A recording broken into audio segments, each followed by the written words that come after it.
Support for Radio Friends comes from Homestead Senior Care, providing trustworthy, kind-hearted senior home care services in your loved one's home. All caregivers are thoroughly screened, extensively trained, professional, and reliable. Homestead is all about providing the highest quality home care service to fit you and your family's needs. Plus, if you would be interested in becoming a caregiver, they offer great part-time positions. Give them a call at 573-442-4333 or check it out at homestead.com.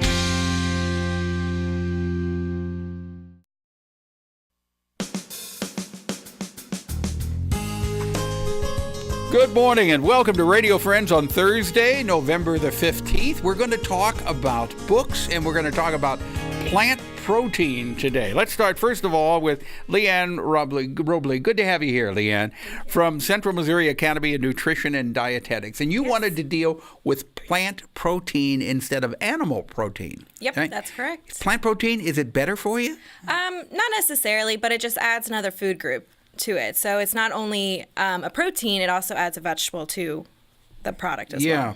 Can you get all of the protein you need from the plant protein, or do you need to include animal protein in your diet also? It's definitely a combination. You can receive the protein from the plants as well, but it's a good balance. You need the animals too because of the iron also. Yes, but you also receive iron from the plant protein as well. Like in beans, you can get iron. Okay, let's talk about the different kinds of plant protein you've got there. Sure. So basically, this is just beans. So you have the chickpea pasta. So that is obviously from a bean. You have the kidney beans, the pinto beans, and lentils, which is a split kind of like pea.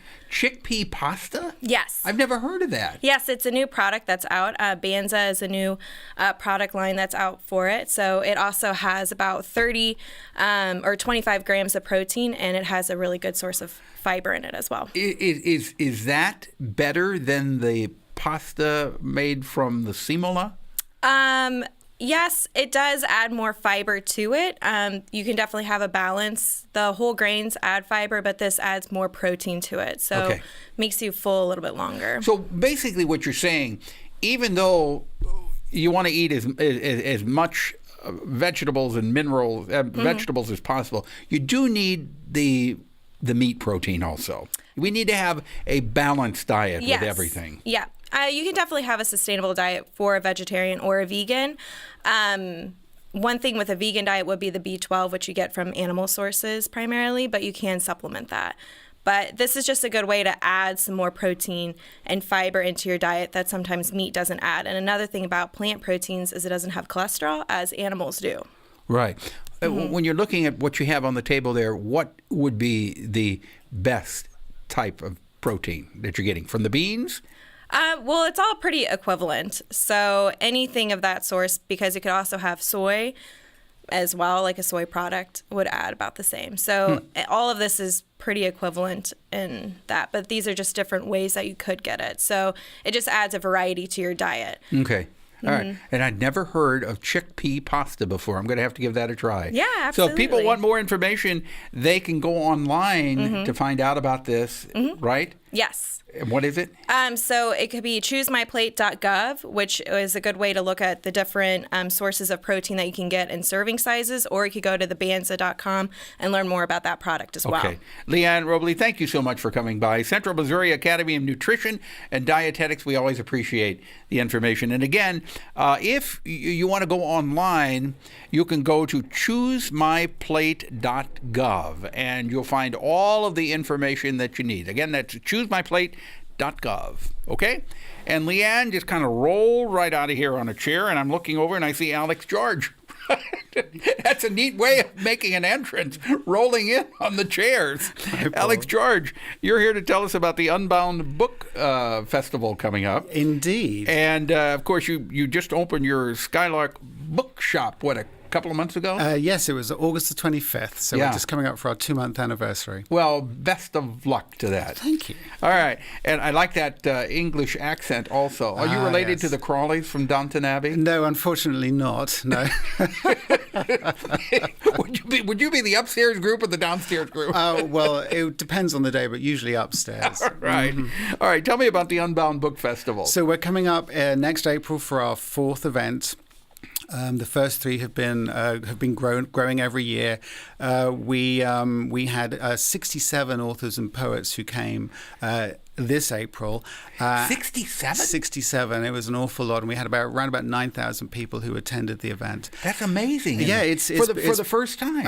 Well, it's grown each year. So we had 30 the first year, 40 authors the second year, and then we had a big leap to 67. Yeah, my goodness. So that was great. And so that was the first time you had that big of a group. Oh, sure. Yeah, absolutely.